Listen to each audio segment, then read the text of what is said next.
The house, empty and still, felt cavernous. The absence of small voices, the patter of feet, even the chaos of tantrums, gnawed at the edges of my mind. My son's toys were still scattered in the living room, frozen reminders of the life I'd been cut out from. Denied custody, two words that had slammed down on my world like a coffin lid. But I wasn't giving up. I'd told myself that much. It wasn't about defying the court or her, my ex-wife. It was about protecting him. Jack was 6, too young to see the cracks in her perfect veneer, too trusting to notice the rot I swore was underneath. She'd always been good at hiding it, a skill that worked on judges and lawyers but didn't fool me. I started small, just keeping track of her car when she left the house. She lived only 2 streets over, which felt like a punishment as much as a convenience. I'd sit in my car at the end of her road, the engine off, windows rolled down enough to let in the cold. The glow of their living room lights spilled through thin curtains, showing faint outlines of their lives. Sometimes I'd imagine what they were doing. Reading a bedtime story maybe, or having supper at the small kitchen table we'd once shared. Other times I'd see shadows moving back and forth and feel a strange pull, like I needed to know exactly what was being said, how Jack was acting, what she was doing to him. It escalated, as these things do. I started following them to the park. I kept my distance, of course, sitting on a bench far enough away to not seem suspicious. I'd watch Jack climb the jungle gym or dart across the grass, and a strange warmth would settle in my chest, pride maybe, or something close to it. But I couldn't stop glancing at her. She laughed too loud with the other mums, her hair too neat, her movements too rehearsed. It grated on me, the way she made it look so effortless. She didn't deserve effortless. The school runs became routine. I'd park across the street, far enough away that no one would connect me to her. Jack would tumble out of the car, his little backpack bouncing, and she'd linger just long enough to wave goodbye. That annoyed me too. How she'd linger as though she cared more than I did. The first time I went to the house when they weren't home, I told myself it was to check on Jack's safety. The door was locked, of course, but the back gate wasn't. I slipped in and stood in the small garden surrounded by trampled snowdrops and the rusty swing set Jack loved. The quiet here was different, sharper. I could hear my own breathing. I didn't touch anything, but I stayed long enough to feel like I'd reclaimed a sliver of something that used to be mine. That night I lay awake, staring at the ceiling, replaying the way the garden had looked, the way the curtains in Jack's room had shifted in the breeze. I started dreaming about it, but the dreams weren't right. Jack would be there, standing in the window, looking out at me, but his face would be pale, his eyes dull. I'd wake up gasping, my throat dry, my heart pounding in my ears. The next time I visited, it was dark. Her car wasn't in the drive and no lights were on. I crept around the side of the house, the gravel crunching underfoot, and peered into the kitchen window. The counters were cluttered, a mess she'd have scolded me for back when we were together. I stayed longer than I should have, just staring. Then I noticed something. The door frame near the kitchen had a set of marks scratched into it, the kind people make to measure a child's height. They weren't there before. I felt something cold settle in my stomach, the kind of cold that doesn't go away. The next day I followed them again, this time to a small lake at the edge of town. It was one of those places people barely notice unless they're looking for it, a tucked-away spot with weathered benches and overgrown paths. Jack ran ahead, laughing, and she strolled behind him, her hands stuffed in her coat pockets. I stayed far enough away to not be noticed, but the sound of water lapping at the shore kept pulling my attention. It felt strange, standing there, as though the air carried a tension I couldn't quite explain. Jack was playing near the edge of the water, and she called out to him, waving him back toward the path. But I couldn't move. Something about the scene rooted me in a place. I left before they did, my stomach churning. That night I dreamed of the lake. Jack was standing by the shore again, but this time he wasn't laughing. He was staring at me, his face pale, his eyes dull, just like before. The water behind him rippled and a shadow rose from the depths. I woke up choking, the taste of something bitter in my mouth. I didn't go back to the lake, but I couldn't stop thinking about it, or about the garden, or the way the light spilled through their curtains.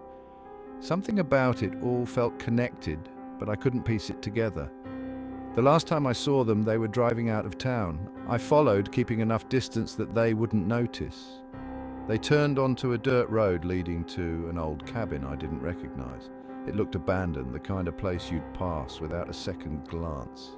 I parked far enough back to avoid being seen and watched them unload the car. Jack ran toward the cabin, laughing, but when he reached the door he stopped. He stood there, staring at it, his small figure framed against the peeling paint. She walked up behind him, resting a hand on his shoulder. I stayed until the sun dipped below the horizon, the trees casting long, jagged shapes across the dirt. When I finally drove away, I couldn't shake the feeling that something was waiting for them, or maybe for me. I never went back to that cabin, and I never saw Jack or her again. But I still dream about the lake and the shadows that rose from the water. The end came with her voice on the phone, steady and calm, telling me it was over. She didn't cry, didn't scream. That's what made it worse. Just a simple goodbye and then nothing. Silence. I didn't blame her, not really. I'd made the mistake. One drunken night that I couldn't take back, and now everything we'd built over 3 years was gone. She'd always been so sure of herself, so unwavering. Once she made up her mind, there was no going back. But I thought I could fix it. I thought I could make her see that it was just a stupid lapse, that we could go back to the way things were. For weeks, I tried to call her. She didn't answer. Her profile picture disappeared from my phone. She'd blocked me on everything. That stung more than I thought it would, like I'd been erased from her life altogether. I didn't mean to track her social media, not at first, but one night the urge became too much. I made a new account and scrolled through her posts, trying to piece together her life without me. She was still going to the same cafe on Saturday mornings, still taking pictures of her coffee with that little biscuit on the side. It made me smile, seeing those familiar things. I started leaving notes, just little cards at her door. I kept the messages light. No pressure, just apologies and reminders of the good times. I didn't sign them, but she would know they were from me. Then I saw her in town. She was walking down the high street, holding a shopping bag, her hair falling over one shoulder the way it always did. I almost called out to her, but something held me back. She didn't look upset. She looked fine. Like losing me hadn't even scratched the surface. The thought of her being fine without me twisted something inside. That night, I went through every photo I still had of us, laying them out across the kitchen table. Holidays, birthdays, little snapshots of the life we'd shared. I needed her to remember, to see what we'd had. I chose a photo from the trip to Cornwall where we'd walked along the cliffs. She was wearing that yellow dress she loved. I slipped it into an envelope with another card, left it on her doorstep, and waited. She didn't respond. Days turned into weeks, and the silence from her side felt louder than anything. I started to look for her more, driving by her flat, her workplace. I told myself I wasn't doing anything wrong, just keeping an eye out, making sure she was okay. The first time I saw her with someone else, it felt like the ground had been yanked out from under me. She was sitting outside the cafe, talking to a man I didn't recognize. He leaned in as he spoke, and she laughed at something he said. It wasn't a polite laugh. It was real. I drove home in a fog. My thoughts were scattered, jumping from one thing to the next. That night I started writing. Letters, long ones, spilling everything I felt, every thought I had. I didn't send them. I wasn't ready for her to see them yet. The next time I left something at her door, it wasn't a card. It was a necklace she'd once admired in a shop window but hadn't bought. I remembered the exact piece, how her fingers had lingered over the glass. I left it in a small box with a note, and then I waited. The following week I received a letter, not from her, from a solicitor. It was a formal warning, advising me to cease all contact. She'd taken legal action I didn't understand. After everything, after all the years we'd spent together, she was treating me like a stranger, like a criminal. I ignored the letter. She didn't mean it. I kept my distance for a while. But then, late one night, I found myself outside her flat again. The curtains were drawn, but a faint light glowed behind them. I stood there, trying to picture her inside, the way she used to sit cross-legged on the sofa, her hair tied up in a messy bun. I left a note in her letterbox. It was short, just a reminder that I wasn't giving up on us. The next morning, the police came to my door. They warned me to stay away, to leave her alone. Their words barely registered. All I could think about was her and how wrong they were about me. I wasn't dangerous. I loved her. That night, I drove back to her flat. I parked at the end of the street and waited. The lights went out around 11. The street was empty, the quiet stretching around me. I sat there for hours, staring at her window, until the engine started to feel like a distant hum in my ears. When the sun came up, I drove home. The letters kept coming, but I stopped opening them. I couldn't let them sway me. I started taking photos of the places we used to go together, leaving them for her to find. The cafe, the park, the bench where we'd sat that summer evening, watching the clouds turn gold. Then one day she moved. I arrived at her flat to find the windows dark and the curtains gone. The place looked empty, stripped bare. I felt something cold settle in my chest as I stood there, staring up at the hollow building. She hadn't told me. She hadn't said anything. I spent weeks searching for her. I drove through the city, scoured social media, asked around. Nothing. It was like she'd vanished. But then, one night, I found her. It was by chance, an address I'd seen online, tucked away in a part of town I'd never been to. The curtains were drawn, but I knew it was her. I parked across the street and watched the faint glow of a lamp in the window. I didn't leave a note this time. I waited. It was during a golden autumn afternoon that I first noticed her. I was out with my camera, shooting for a project on candid street portraits. There wasn't anything special about the spot I'd chosen, just a park with its usual parade of joggers, dog walkers, and couples lost in their own worlds. But then she walked into my frame. She was standing beneath one of the big oaks, the light catching her hair in a way that made it gleam. I couldn't help but take the shot. It was perfect. The angle, the composition, the way she stood with her hands clasped around a takeaway coffee cup. It wasn't just a picture. It felt like I'd captured a moment that no one else had noticed. Afterwards, I tried to shake it off as chance. She was just another face in the crowd, someone I'd photographed and would forget once the image had been filed away. But something about her stuck in my mind. I'd look at the photo and wonder about her. Was she local? Did she work nearby? Or was she just passing through? I went back to the park the next day, my camera slung over my shoulder, telling myself it was for work. It wasn't unusual for me to return to the same spots to find new angles or try for better light. But a part of me hoped she'd be there. And she was. She was sitting on a bench near the pond, a book open on her lap. I didn't take a picture straight away. Instead, I wandered the park, pretending to focus on other things. I shot a man throwing a frisbee for his dog, a couple feeding ducks, a group of kids playing football. All the while, I kept glancing back at her. When I was sure she wasn't paying attention, I raised the camera. The shutter clicked and the sound felt louder than it should have. She didn't look up. I took another shot, then another. Each time I told myself it would be the last, but I couldn't stop. Over the next few weeks, I kept going back.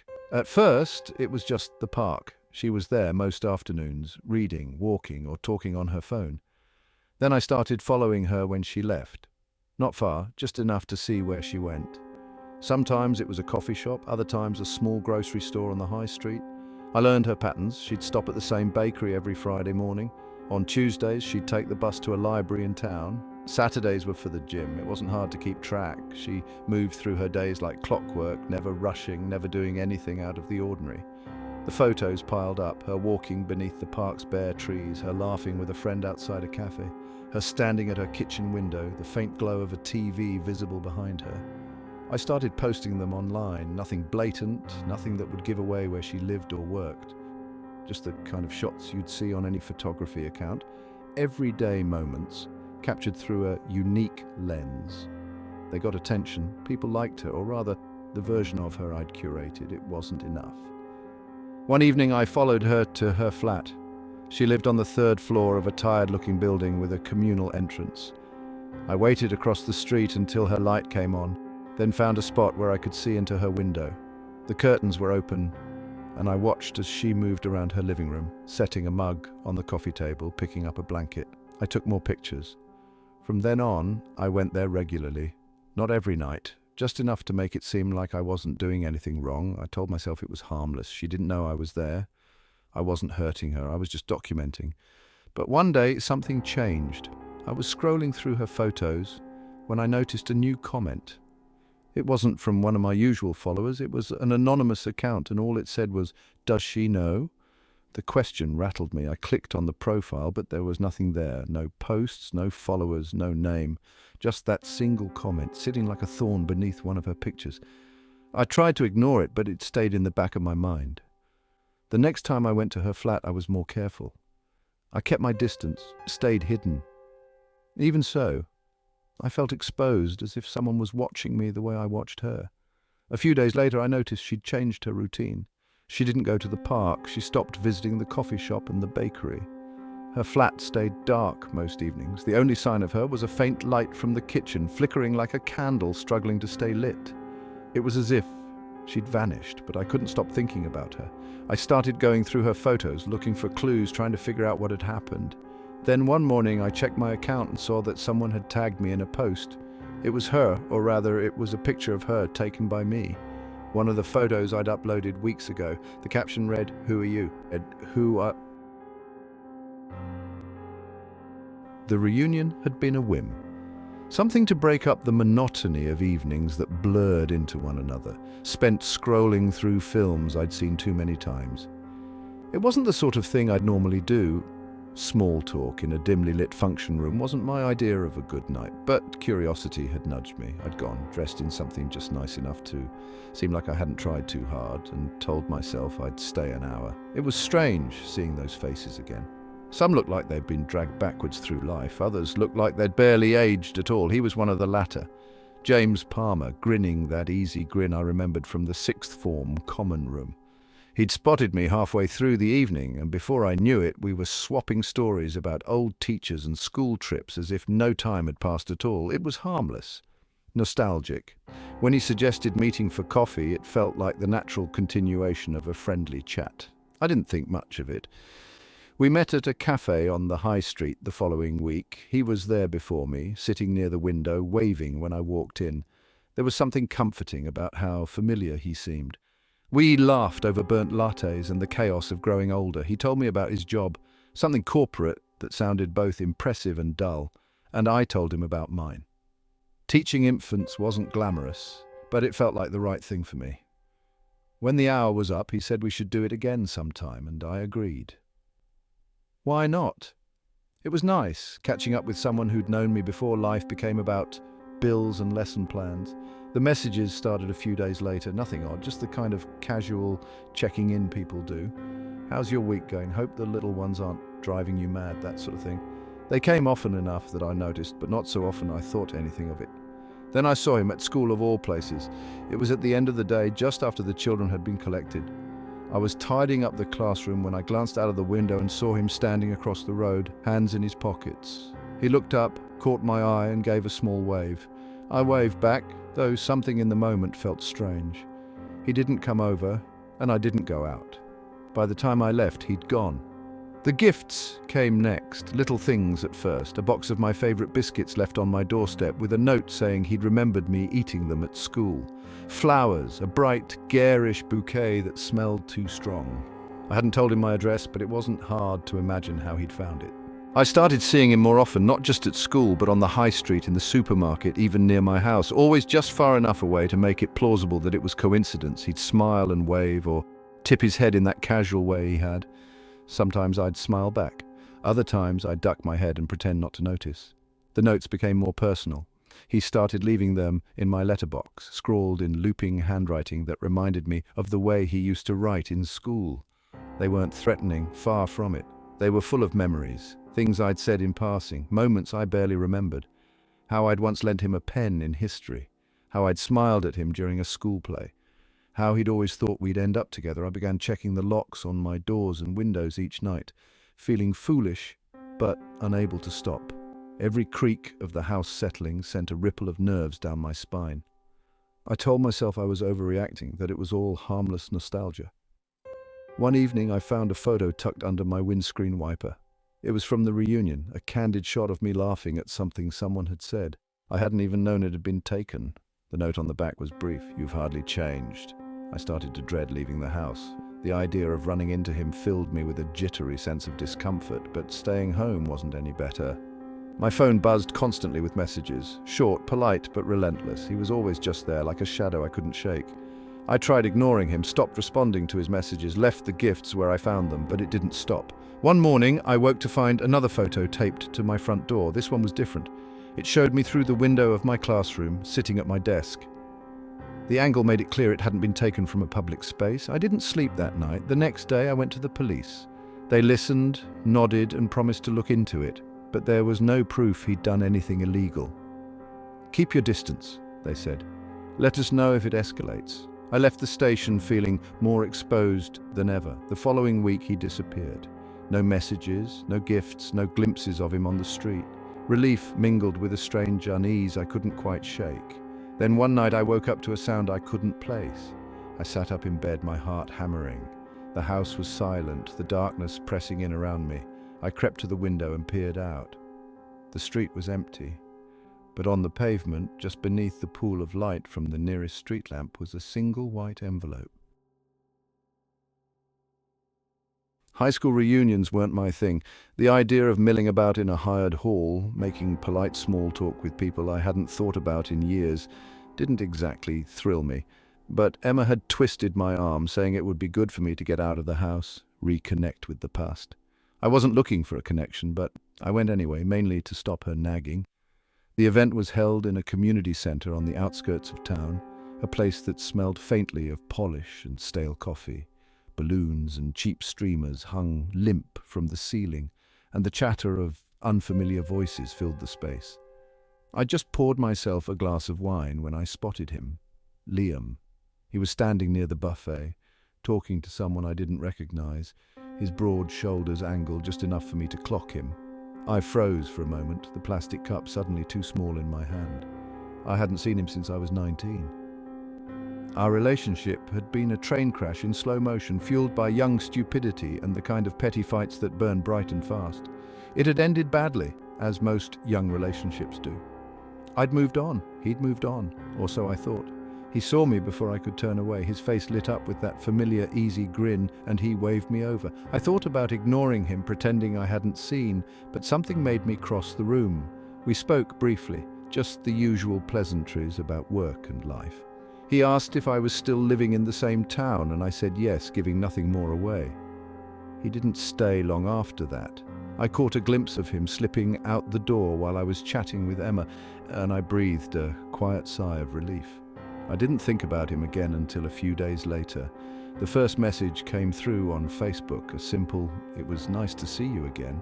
I hadn't realized we were still friends on there. I barely used the account. I didn't reply. A week later, another message popped up. "I hope you're doing well." This time, I deleted it without reading further. The next day, I saw him outside the supermarket. He was leaning against the wall near the entrance, scrolling through his phone. I walked past quickly, keeping my head down, pretending not to notice. My skin prickled as I pushed the trolley through the aisles, but when I came out, he was gone. After that, he seemed to be everywhere. At the petrol station, near my workplace, once across the street from my flat, standing near the corner as if waiting for someone. Each time I told myself it was nothing, a coincidence, a trick of my imagination. But the knot in my stomach grew tighter every time I spotted him. Then the notes began appearing. They weren't threatening, just short, handwritten scraps left on my windscreen or slipped under my door. "You looked lovely the other night. You haven't changed a bit." I tried to ignore them, but the sight of his scrawled handwriting filled me with a cold, creeping sensation that was hard to shake. The final straw came when I found a photo tucked into my letterbox. It was an old picture of us from high school, standing outside the cinema on a summer evening. I couldn't remember who had taken it, but I knew it wasn't something I'd kept. I started double-checking the locks on my doors and windows, looking over my shoulder when I walked to my car. My sleep became restless, plagued by vivid dreams of him standing at the foot of my bed, watching as I lay frozen beneath the covers. One night, I woke up to find a fresh note taped to my front door. "We should talk," it read. My hands trembled as I peeled it away and shoved it into the bin. I called the police the next day. They told me there wasn't much they could do without proof of direct harm or intent. They advised me to document everything, to change my locks, to be vigilant. The words felt hollow, like they weren't meant for someone who actually needed them. For a while, the messages stopped. I'd let myself believe it was over, that he'd finally given up. Then I found the photo album. It was on my doorstep one morning, wrapped in plain brown paper. Inside were dozens of pictures of me, walking to work, shopping, sitting on a bench in the park. Some were close enough to see the details of my face, others taken from a distance. My stomach twisted as I flipped through the pages, each image more invasive than the last. That night, I heard footsteps outside my flat. They paused near my door before retreating down the hall. I didn't sleep. In the morning, I found another note. This one was different. The handwriting was shakier, almost frantic. "I'll make you see," it read. I don't know what he meant by that. I don't know if I want to. The days blur together now. I've stopped leaving the house unless absolutely necessary. Every noise feels too loud, every shadow too long. I keep my curtains drawn, my phone close at hand. Last night I found a new photo slipped under my door. It was of me, sitting in my living room, staring out of the window. I hadn't seen the camera. It began one evening when I stepped off the bus. It was later than usual. My shift at the care home had dragged on, and I was exhausted. My feet ached, and the familiar sting of guilt nagged at me for leaving Clara with the sitter so late. It was an October evening, the sort where the air bites a little sharper but doesn't quite sink into you. The street lights threw small pools of amber on the pavement, but in between the dark seemed thicker somehow, the way it can on certain nights. As I turned onto the narrow path leading towards my estate, I noticed a figure a little way behind me. A man. I thought nothing of it. Not really. It was a public path after all, and people walked it all the time. I adjusted my bag, pulling it tighter against my shoulder, and kept going. My thoughts were scattered between Clara and the leftovers I'd planned to microwave when I got home, but something about his presence felt odd. He wasn't close, not enough to raise alarm, but his pace seemed to match mine, always the same distance behind. I reminded myself it was nothing. Still, when I turned onto the next road, a quieter one, flanked by a row of mostly darkened houses, I glanced over my shoulder.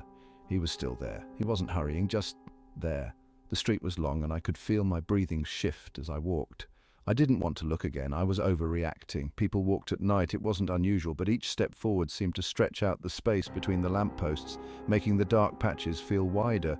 I tightened my grip on the strap of my bag. When I finally reached the small crossing near the local shop, I turned, quick and sharp, as though catching him out might somehow explain it all away, but the pavement was empty.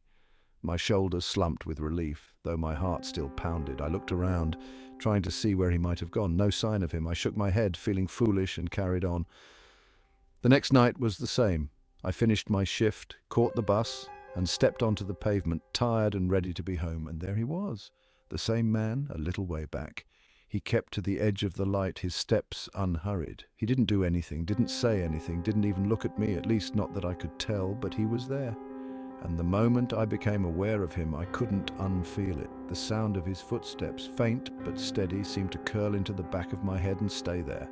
I quickened my pace, and so did he, but not in a way that seemed intentional, just enough to match me as though by coincidence.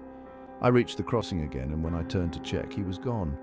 Not hiding, not ducking behind anything, just gone. I went home, and for the rest of the night I kept checking the locks. I told myself it was nothing twice. The third night he was back.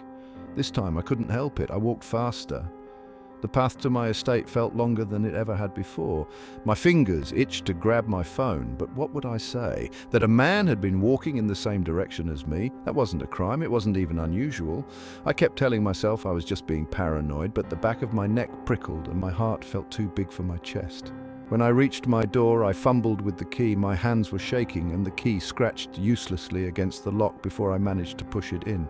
Once inside, I bolted it, slid the chain across, and leaned against the door. My breathing was shallow, and the sound of blood rushing in my ears was deafening. I didn't see him that night or the next, but every time I stepped off the bus, I expected to. My head would whip around, my eyes darting to every dark corner, searching for him. It was maddening. By the end of the week, I was barely sleeping. Every noise outside my flat made me sit up straight, my pulse hammering. It felt like I was being hunted, even though nothing was actually happening. There was no evidence, no proof, just the feeling of being seen. Followed. It didn't stop. I don't know when it started exactly, but soon I began to notice things near my flat. A scrap of paper tucked under the windshield wiper of my car with nothing written on it. A cigarette butt, still warm, on the wall near my front door. A faint scuff of mud on my doormat, though I always clean my shoes before coming in. Tiny things, barely worth noting, but each one felt like a small piece of something larger, something closing in. By the time I realized the man wasn't going to stop, it was already too late.